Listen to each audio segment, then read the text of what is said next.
it is insane. But really gonna try and lock in. So I would like to film it again, but sometimes it might be a little bit harder. I have the day off today, which it's like almost 5 p.m. now. But I literally woke up at like 6 o'clock this morning. I literally got up and did one of my classes straight away, and I did that until like 9:30. So I can log in. It's just crazy. But I've got my books here that I'm going to talk about, which is nowhere near all of them, by the way. A couple are on my Kindle, but there's not many movies, so we'll start with the movies first. I watched two, not one, but two movies at the cinema in like the past 2.5 weeks, maybe 3 weeks, I forget. But I watched Wuthering Heights. I feel like everyone's watched Wuthering Heights at this point, but I didn't pay to go see it. I went with my best friend and her family, and they kindly paid for me.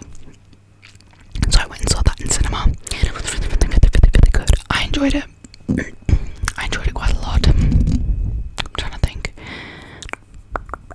I liked the representation of two, not one but two, Australian actors as the main leads. I feel like, coming from an Australian girl, I don't really see that represented much. Another note, I haven't read the book, so I cannot speak for whether it was a good adaptation from a book to a movie. I haven't read the book. I'm interested in reading the book, but it's not on my high priority list at all. So I thought it was good. It was very heavy, if you get what I'm saying, with the smack scenes. Like, it was a lot, but I didn't mind it, to be honest. I was told before going into it that there would be a lot, but I kind of wish that the law was brought up a little bit, because I literally was just like, oh, they've hung someone, and then it was kind of just like, boom, we're into the story. And I know that a few people were like angry about the fact that they changed Heathcliff to be a white man, but again, I haven't read the book, so I can't speak on the whole adaptation side or speak of it from like a point of view, because I don't know. But I'm trying to think what I would rate it out of 10. What would I rate it out of 10? I would probably rate it maybe a 7 out of 10. I was a teensy little bit bored for the first half of it, but it definitely got better. I liked that one of them died in the end. Sorry.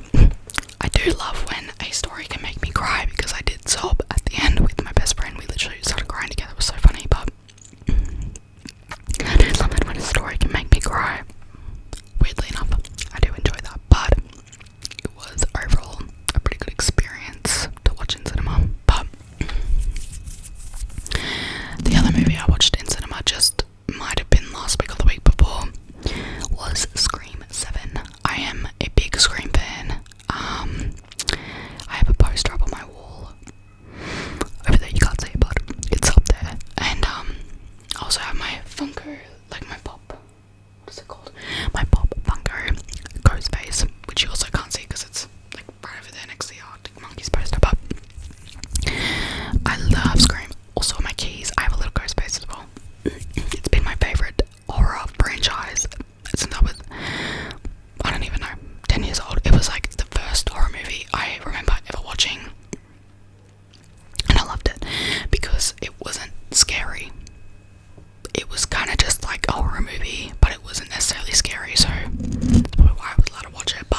also when it ended, I was like, you're joking. Like, is that it? Is that everything? So yeah, I would just wait until that comes out on your TV and watch that, because it's nowhere near their strongest movie that they've produced.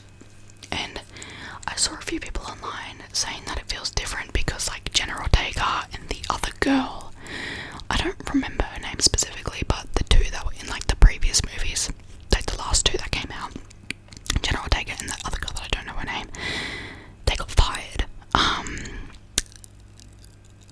Personally, I don't think that that's a big deal for me, because, like, I feel like adding them into the movie, specifically Jenna Ortega, I've got nothing against that girl, but, like, I feel like adding them into the movie took away from the fact that it was a Scream movie.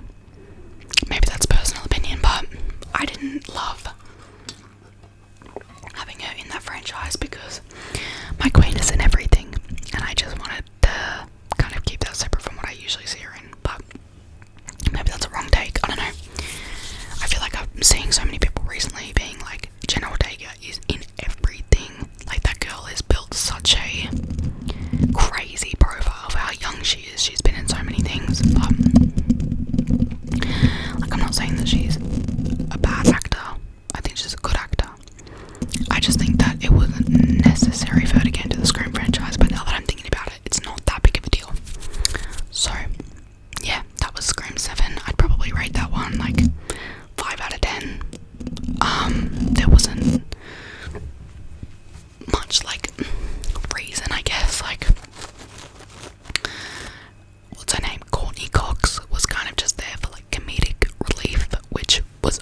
see what I've been reading recently on here.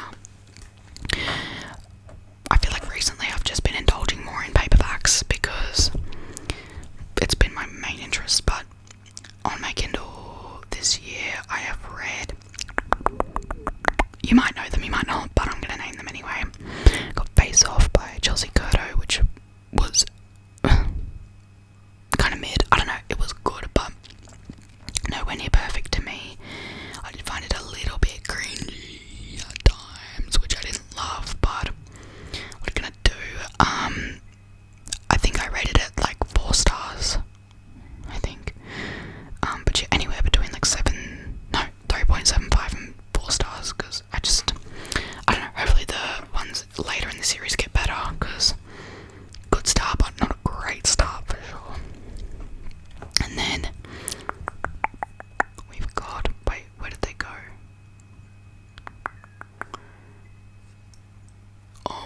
Where did my books go? I literally had them before.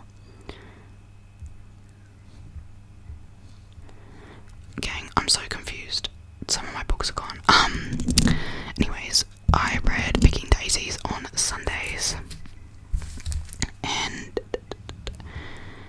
I again didn't love that book. It was probably a 3-star for me just because the miscommunication trope, it done messed me up so bad. Like, I was getting so frustrated with these two.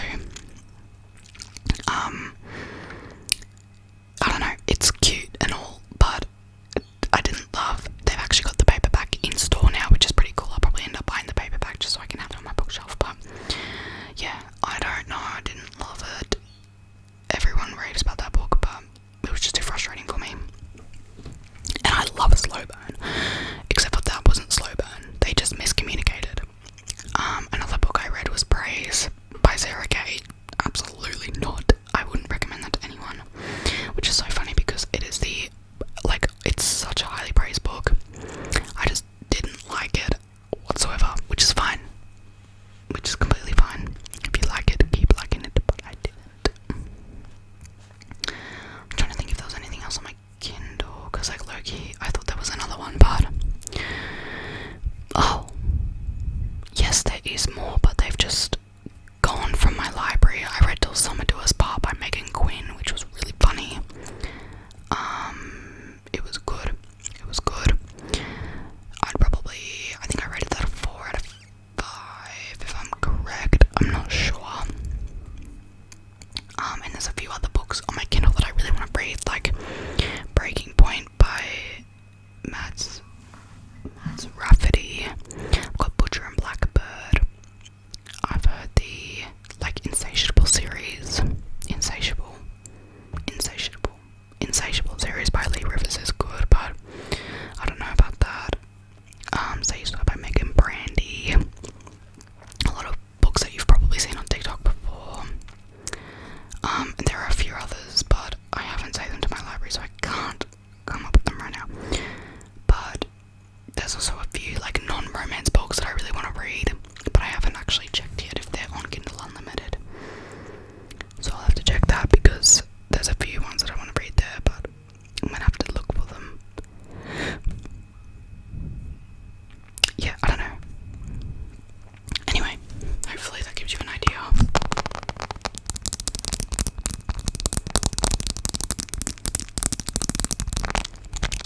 I do enjoy reading on my Kindle, but I'm like the Kindle Unlimited options. They're good, but they're not perfect. So I feel like if you're considering getting a Kindle, I would probably think about it a lot beforehand to see if it's actually something that you would use. Anyways, that's all of that. Also, I got my nails done literally 2 hours ago. Why are they so short? Because do you know what's funny? She started doing this one, and I was like, okay. And then she cut it, but then all the others, she just kept going shorter and shorter, and I was like, and I tend not to speak up about those things, so obviously it's my own fault when I was speaking up, but once she cut it, I was like, girl, I'm just gonna let you cut it. But I thought she was cutting them longer. She was not. She was cutting them way shorter. Look at my thumb. That is tiny. This hand is longer than that hand, but if these were a little bit longer, perfection. But they're just so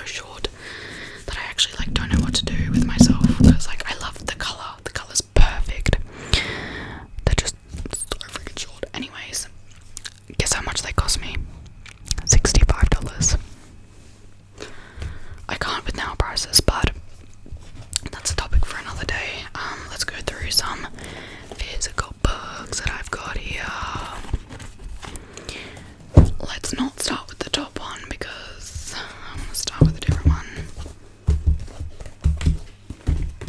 One that I finished just the other week is Spiral by Paul Capra.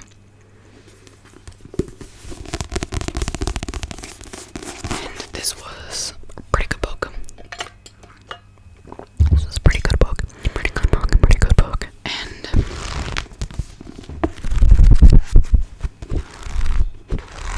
I think I rated it maybe a 4.5 or 4.25, something like that. I don't know. It follows Sage and Elias, and Sage is the ballerina, Elias is a ice hockey player, and they basically do a little fake dating situation because she bids on him in this like auction thing, because his best friend, he basically has like this little stalker, and his best friend is like, I'll pay you the money to bid on him so you guys can go on a date, just so he doesn't end up with like the little stalker person. I liked it. It was very enjoyable. I consumed most of this book in one sitting, which is kind of crazy because like there was, I was up to chapter maybe like 11 and I was like, okay, I really want to get through more of this book. I genuinely sat down for 5 hours and just completed most of this book. So it's pretty bingeable. It was a good book. Another book that I really liked was Not in Love by Ali Hazelwood. You might sense a common theme here about authors, but we'll get to that. Not in Love by Ali Hazelwood. This one, I loved this book. I like most of what Ali Hazelwood produces. I think she is a good author. And I just really loved Rue. Rue is me. I am Rue. Like, I loved her as an FMC. Eli, he's a goddamn man. He was just so good. And I just really loved the premise of the book as well.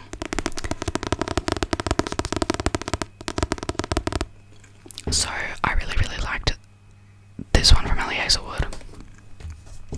Following that up, you can read Problematic Summer Romance by Ellie Hazelwood, and it's about his sister and his best friend getting together. And I read Problematic Summer Romance. It was like peak summer when I read it. January, I think. So it's like peak. Oh, my chair's making noises. It was like peak summer when I read it, and I really liked it after I read it, but after a little bit more deliberation, I think I would probably take it down a rating, to be about like a 4 stars. I don't know why, but now that I'm thinking about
this like small town, and turns out he has a house in this small town.